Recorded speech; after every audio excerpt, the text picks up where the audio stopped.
I was dealing with two things in terms of being gay. The Thornbirds may be the most painful, forbidden love story ever shown on American television.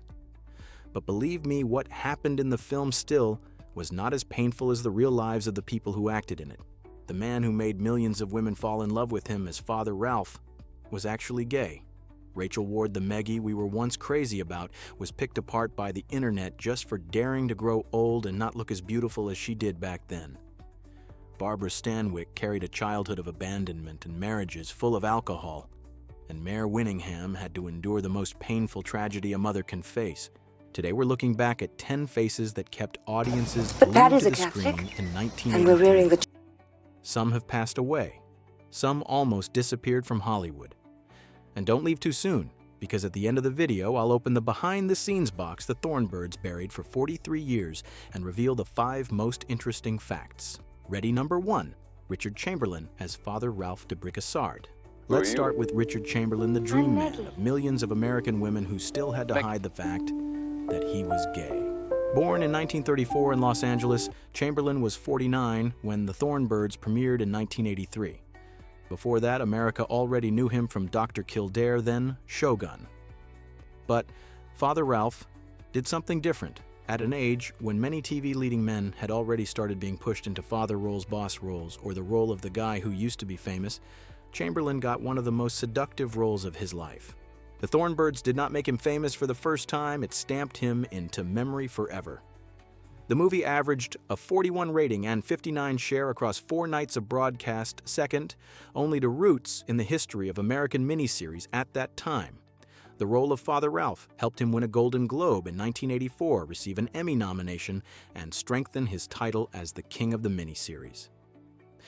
The movie also upset the United States Catholic Conference because of its story about a priest breaking his vow of celibacy and because it aired right during Palm Sunday and Holy Week. Even McDonald's once had to be careful about placing ads around Ralph and Maggie's more sensitive scenes. But Chamberlain had learned how to hide long before Hollywood ever called his name. From the outside, his family looked very decent, very middle class, very American. Inside, his father was a periodic alcoholic, sometimes domineering and verbally abusive. A child who grows up in a house where peace has to be performed will usually get very good at doing that in front of a camera. After college, he served in the Army in Korea after the war and rose to the rank of staff sergeant. He worked, stayed disciplined, and did not complain. But later he admitted it was a terrible experience for a gay man who had to stay closeted in one of the hardest male environments possible. Then Hollywood handed him the crown. He once said he had to be very careful whenever the press asked when he was getting married, when he was having children. He was afraid that if the public knew the truth while he was still a romantic leading man, his career could collapse. It was not until 2003, when he was already 69, that Chamberlain came out publicly in his memoir, Shattered Love. In 2010, he stirred controversy when he advised gay leading men not to come out too soon. The person who stayed by him the longest was not any female movie star the press had once tried to attach to him. It was Martin Rabbit, Chamberlain's longtime partner. When Chamberlain died in 2025, Rabbit was the one who gave the tribute. After decades of dodging questions about wives and children, the name of the person who had truly been beside him was finally spoken in public. Richard Chamberlain died on March 29, 2025 in Hawaii at age 90 from complications after a stroke. Dr. Kildare made him a star. Shogun made him the king of the miniseries. But the Thornbirds turned him into an unforgettable memory of American television in the 80s. Number 2, Rachel Ward as Megan Meggie Cleary. The strange tragedy of Rachel Ward is that she became immortal because of Meggie Cleary's beauty. And then, 43 years later, people picked her apart for daring to age in real life. Born in 1957 in England, Rachel Ward was 26 when the Thornbirds premiered in 1983. She was not the kind of actress who came out of a prestigious drama school and slowly climbed the ladder. Ward had left school early, worked as a model, appeared on magazine covers, did commercials, then appeared in Sharky's Machine and Dead Men Don't Wear Plaid. The Thornbirds turned Rachel Ward into an international face overnight. She received a Golden Globe nomination, and the movie became a television phenomenon of the 80s. Audiences loved Meggie. American men remembered those eyes, that hair, that beauty. But Ward's acting was also criticized. Hollywood loves doing that. It lifts a young woman up because of her beauty, then turns around and asks why she is not perfect in every other way. The irony is that Brian Brown, who played Maggie's saddest marriage, became Rachel Ward's real marriage of more than 40 years. In the movie, Luke O'Neill is the man Maggie marries but can never fully love. In real life, Brown is the one who stayed. On paper, these two people should not have become a couple, but they did. They married in 1983 and had 3 children.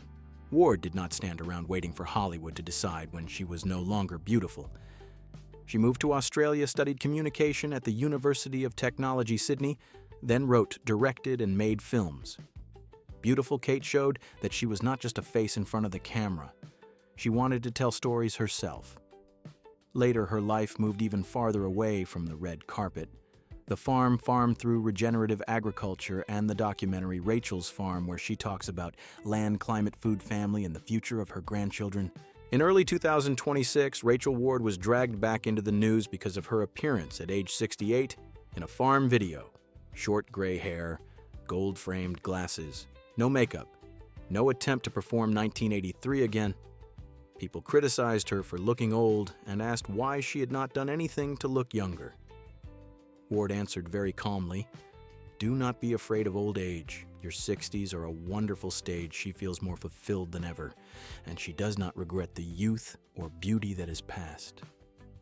This year she is 69, and I mean this, honestly. For those commenting on Rachel Ward's appearance, maybe they should remember this: after all the glamour, all the magazines, all the eyes of men, she no longer needs to prove she is beautiful. Beauty fades. The body changes. That will happen to all of us, including you. To me, that is admirable. At least Rachel Ward is not walking around with pumped-up lips and cheeks just to pretend that 1983 never ended. Number 3, Barbara Stanwyck as Mary Carson. You remember Mary Carson, right? She was the mistress of Drogheda, lonely, powerful, and desiring Father Ralph in a way that was both painful and dangerous. Stanwyck was born in 1907 in Brooklyn, and her real name was Ruby Catherine Stevens. When the movie premiered, she was 76. Her mother died after a streetcar accident when Ruby was still small. Her father left to work on the Panama Canal and then disappeared from his children's lives. Ruby and her brother were moved through several foster homes. She left school early, earned her own living, then went from chorus girl to vaudeville, Broadway, and Hollywood. Stanwyck did not learn toughness in an acting room. Hollywood simply put a camera in front of a woman who had already been tough for a long time. She made more than 80 films, received 4 Oscar nominations, but never won a competitive acting Oscar. In 1982, the Academy gave her an honorary Oscar. 1 year later, the Thornbirds gave her a true television victory, an Emmy in 1983, then a Golden Globe in 1984. Her personal life was not any softer. Her marriage to Frank Fay went through alcohol, professional jealousy, and instability as Stanwyck's career far surpassed her husband's. The two adopted a son, Dion Anthony Fay, but the mother and son relationship later became cold and distant. After that, she married Robert Taylor, one of MGM's most handsome male faces. That marriage also ended in divorce. She died in 1990 at age 82 from congestive heart failure. No big funeral. Her ashes were scattered in Lone Pine, California. Barbara Stanwyck had once been abandoned by life when she was still Ruby Stevens. By the Thornbirds, she returned as Mary Carson and did what she had always done best: ask for no pity, give up the room to no one, and let no man walk away without carrying a cut. Number 4, Jean Simmons as Fiona Fee Cleary.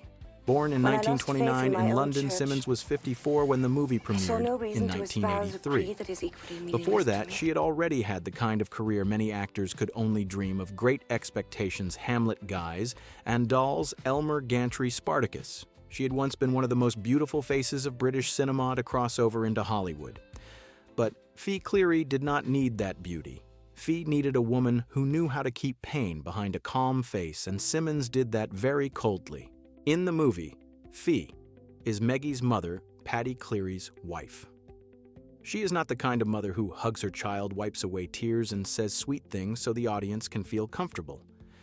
Fee favors her sons, keeps her distance from Maggie, and carries a secret from the past that has almost made her stop believing in tenderness.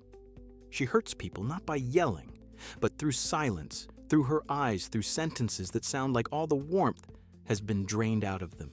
That role helped Simmons win an Emmy in 1983 and receive a Golden Globe nomination in 1984. That says a lot because Hollywood had once loved her young face, but 80s television gave an award to a performance that was mature, dry, sad, and not at all cute. In real life, Simmons did not have a smooth life either. She married Stuart Granger in 1950 and divorced in 1960. That same year, she married director Richard Brooks, then divorced in 1977. She had 2 daughters, Tracy and Kate, but neither of her 2 major marriages became a place where she could stay forever. Then came alcohol. In 1986, Simmons was treated at the Betty Ford Center. She once looked back on her marriage to Brooks as an impossible combination between an alcoholic and a workaholic. But she did not disappear. Simmons continued doing television and film, appeared in North and South, and let age become part of her acting. She died in 2010 at age 80 from lung cancer. Number 5, Brian Brown as Luke O'Neill. Brian Brown played Luke O'Neill, the husband who broke Maggie's heart on screen, but in real life, he became the man who stayed with Rachel Ward for more than 40 years. Born in 1947 and Sidney Brown was 36 when the Thornbirds premiered in 1983. Before that, he had already established himself in Australian cinema with Breaker Morant and A Town Like Alice. He did not enter the movie like a leading man polished by Hollywood. Brown had a very clear Australian quality, rougher, drier, quieter, and with the feeling of a man who had already been used to real work in real life before standing in front of a camera. In the movie, Luke O'Neill is a stockman, strong, practical masculine, but emotionally cold. The role of Luke helped American audiences remember Brown's face. He received Emmy and Golden Globe nominations for the Thornbirds, then later got more international opportunities like F/X Cocktail with Tom Cruise and Gorillas in the Mist with Sigourney Weaver. In real life, Brown's roots were not glossy at all. He grew up in Panania, southwest of Sydney. His father left the family when Brown was young. His mother, Molly, raised 2 children alone at times, cleaning other people's houses, and Brown sometimes went with her. When he was little, he once made up a story that his father had died in the war because telling the truth that his father was not at home felt more painful and more shameful. Before acting, he worked at AMP, studied toward actuarial work, then stepped into amateur theater. Maybe because he had once been a salesman, he understood rejection without collapsing under it. Then Rachel Ward appeared. In the movie, Brian Brown played Maggie's wrong husband. In real life, he became Rachel Ward's right husband. The 2 fell in love on the set, married in 1983, and had 3 children. Ward came from a more privileged English world. Brown came from a working-class Catholic family with a single mother and a very firm set of values. He once thought he might never marry because his own family had broken apart. And yet, only a few months after meeting Ward, he proposed. Brown has not lived off one old role. He kept acting, producing, writing fiction, received the Order of Australia in 2005, the Longford Lyell Award in 2018, and won a Logie in 2024 for Boy Swallows Universe.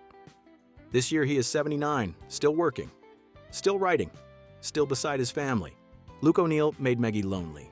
Brian Brown, in real life, proved something very old, but never outdated. A man does not need to talk too much, but he does need to know how to stay. Number 6, Mare Winningham as Justine O'Neill. Mare Winningham played Maggie's daughter, but in real life she carries a much heavier story: broken marriages, the loss of a child, a change of faith, and then finding late love after 35 years of friendship. Born in 1959 in Phoenix, Arizona, Winningham was 24 when the Thornbirds premiered in 1983. In the movie, she played Justine O'Neill, the daughter of Maggie Cleary and Luke O'Neill. Justine was not a smaller copy of Maggie. After the Thornbirds, Winningham did not become the kind of star who lived on beauty or scandal. She took the long road. 80s audiences also remember her from St. Elmo's Fire, but she never seemed to fully belong to that shiny group of young stars. Later, she won 2 Emmys, received an Oscar nomination for Georgia, and was also nominated for a Tony on stage. Her personal life was not smooth. Winningham was once married to A. Martinez, then to William Mapple, with whom she had 5 children. After that came her marriage to Jason Trucco, and finally Anthony Edwards. The greatest loss came in 2005 when her son Riley Mappel died at age 24 by suicide. For a mother, no award, no role, and no praise can stand next to something like that. I think there are some pains that should not be told at length. You only need to say enough for people to understand that this woman went through something no one should ever have to go through. Winningham was raised Catholic, but in 2003 she converted to Judaism. Music also became a major part of her life. She writes songs and brings her faith into folk and country songs, the kind of things that sound very far from the red carpet, but seem much closer to who she really is. Then there is Anthony Edwards. The two had known each other since the 80s, had worked together, and Miracle Mile went through their own marriages and divorces, and then, after 35 years of friendship, they married privately in 2021. Some Hollywood love stories begin with bright lights. Winningham and Edwards' story began with time. This year, Mare Winningham is 67. She is still working on stage, still appearing in new projects like Cult of Love. I like Mare Winningham because she does not seem to be selling us a legend. She just keeps living, keeps working, keeps singing loves again, and lets the scratches of her life show clearly enough on screen. Number 7, Ken Howard as Rainer Hartheim. Ken Howard looked like the kind of man who was always steady, who would never fall apart. But in real life, there were times he had to survive because of medicine, a kidney transplant, and he was always standing on the edge of collapse. Born in 1944 in California, Howard was 39 when the Thornbirds premiered in 1983. He was almost 1.98 meters, had been captain of the basketball team at Amherst College, then studied at Yale School of Drama. Before playing Rainer Hartheim, American audiences already knew him from The White Shadow, where he played Coach Ken Reeves, a former basketball player who becomes a coach at an inner-city high school. Before and after The Thornbirds, Howard had a very solid career. He was on Broadway from the late 60s, appeared in Promises, Promises, then played Thomas Jefferson in 1776. In 1970, he won a Tony for Child's Play. Later, he kept appearing in Dynasty, The Colbys, Melrose Place Crossing, Jordan, 30 Rock, along with movies like Clear and Present Danger, Michael Clayton J. Edgar, and The Judge. In 2009, he won an Emmy for Grey Gardens. Howard's personal life included 3 marriages, his final marriage to Linda Fetters. Howard lasted from 1992 until his death, but what makes his story heavier is his health. In 2000, Howard underwent a kidney transplant. The donor was Jeannie Epper, a famous stuntwoman and family friend. After that, he became an advocate for organ donation and was once chancellor of the National Kidney Foundation. In 2007, he was diagnosed with stage 4 prostate cancer. Before his death, he had also been hospitalized for shingles. The cause of death was not officially announced. Howard was elected president of the Screen Actors Guild in 2009, pushed for the merger of SAG and AFTRA in 2012, then became the first president of SAG-AFTRA. He died on March 23, 2016 at age 71 while still in office. Number 8. Christopher Plummer as Archbishop Vittorio di Contini Vercese. In The Thornbirds, Christopher Plummer is the man who talks to Father Ralph about discipline. In real life, Plummer himself spent many years learning that discipline through alcohol, broken marriages, regret, and old age. Born in 1929 in Toronto, Canada, Plummer was 54 when the movie premiered in 1983. By then, he was already extremely famous for playing Captain Von Trapp in The Sound of Music. But Plummer never wanted to be trapped forever in the image of the strict father standing among the mountains. He came from the stage, especially Shakespeare, and classical roles. To Plummer, acting was not just standing there looking good in front of a camera. It was voice breath, memory discipline, and an ego big enough to hold the whole room. In the movie, he played Archbishop Vittorio, a character who represents the church power and Father Ralph's path upward. In real life, Plummer did not live as neatly as his character. He married 3 times to Tammy Grimes, Patricia Lewis, then Elaine Taylor. With Tammy Grimes, he had a daughter, Amanda Plummer, who later also became an actress. But Plummer once admitted that in his early years he was not a good husband and not much of a good father either. Elaine Taylor was his 3rd wife and also the one who stayed the longest. They married in 1970 and were together until Plummer died. She did not indulge his self-destructive habits. Plummer once believed Elaine helped him cut back on drinking and saved his life. For Plummer, his 3rd marriage was not just another wedding. It was the turning point that helped him live more steadily. What is admirable is that Plummer's career did not die out as he got old. It flared up again. He had an Oscar, Emmy, and Tony, the prestigious trio very few actors ever reach. He won an Oscar at age 82 for Beginners, and at 88, he still received an Oscar nomination for All the Money in the World. He also appeared in the last Station Knives Out and many late-life projects with a sharpness that refused to go out. Christopher Plummer died in 2021 in Connecticut at age 91 from complications after a fall. Number 9, Earl Holliman as Luddy Muller. Near the end of this list, we meet Earl Holliman, a man who was placed for adoption right after birth, then found his way to Hollywood with money he earned as a movie theater usher. Born in 1928 in Delhi, Louisiana, Holliman was 55 when The Thorn Birds premiered in 1983. In the movie, he played Luddy Muller, husband of Anne Muller, part of the Queensland storyline after Meggie marries Luke. Luddy is not someone who blows the story open like Mary Carson, and he does not have the haunting look of Father Ralph. But he brings into the movie a more ordinary, decent kind of man, someone standing closer to real life than to big dreams. Holliman's real life was tied to hardship and loss. His biological father died before he was born. His biological mother could not raise him, and he was adopted when he was only about 1 week old. His adoptive parents were the real family in his heart, but tragedy came early. His adoptive father died when Holliman was only 13. As a teenager, he worked as an usher at the Strand Theater in Shreveport, making 25 cents an hour, saved a few dollars, then hitchhiked to Hollywood. He celebrated his 15th birthday on the road. That first trip failed, and he had to go home. After that, he joined the Navy when he was still too young, was discovered, and discharged, then later found his way back, joined military theater, and studied at UCLA and the Pasadena Playhouse. Holliman was once told that he was not handsome enough to be a leading man, but not strange enough yet to be a character actor. Then that very different face, those big ears, broken nose, and dusty masculine quality helped him survive for a very long time. He won a Golden Globe for The Rainmaker, appeared in Forbidden Planet Giant, the first episode of The Twilight Zone, then became a familiar face of 70s television through Policewoman. His private life was very quiet.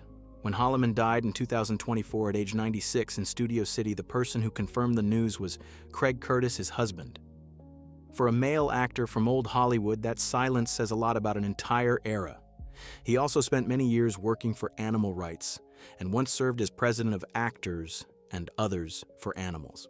Earl Holliman traveled a very long road from a baby almost left behind in Louisiana to a 96-year-old man who passed away in California. But today's final face is a different kind of mystery, an actor who had every reason to stay in Hollywood, then almost turned his back and walked away. Number 10, John Friedrich as Frank Cleary.